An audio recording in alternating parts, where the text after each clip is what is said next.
દીકરીઓ સ્નાન કરતી હતી. હવે આની અંદર એક પોલિટિક્સ ચાલી રહ્યું છે ભવનાથની અંદર. હું તો ઇન્દ્ર ભારતી બાપુને શિષ્ય નથી. હું હરિહરન ભારતી બાપુને મેં ગુરુ માનેલા છે, મેં ગુરુ દીક્ષા લીધેલી છે, ગુરુ મંત્ર લીધેલો છે, રાઈટ.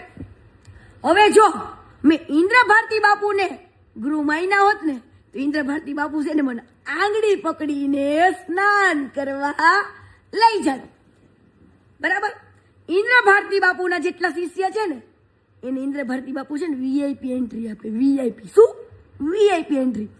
અને એને વીઆઈપી એન્ટ્રી સાથે સ્નાન કરાવે. એમાં કીર્તિ પટેલ પોગી ગઈ ને ઈ ભાઈ ને ઇન્દ્રભાઈ ઈંડુ આપણે ઇન્દ્રભાઈ નહીં ઈંડુ ને એવા ઢોંગીલાને આપણે કઈ કેવું નથી. ઈંડુ ફૂટી ગયું અને એનું આવડું મોટું પેટ છે ને, પેટ એમાં પાપ જ ભરાયેલું છે, 2 નંબરનું પાપ. બરાબર. ઈ ફૂટી ગયું કે આ દીકરીને બધા વચ્ચે એની ઇજ્જત લીધી, મને બધા વચ્ચે એને કાઢી. કાંઈ વાંધો નહીં. કીર્તિ પટેલ છે ને ડબલ જીગર વાળી છે. કેમ કે તમે આ દિલ તોડો ને તમારો આ રેડી જ હોય.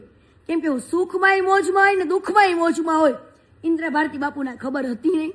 અને તું તારી વાય ભારતી કાઢી નાખજે. કેમ કે મારે ભારતી બાપુનું નામ લેવું પડે ને એવા મહાપુરુષનું, તો મને શરમ આવે છે.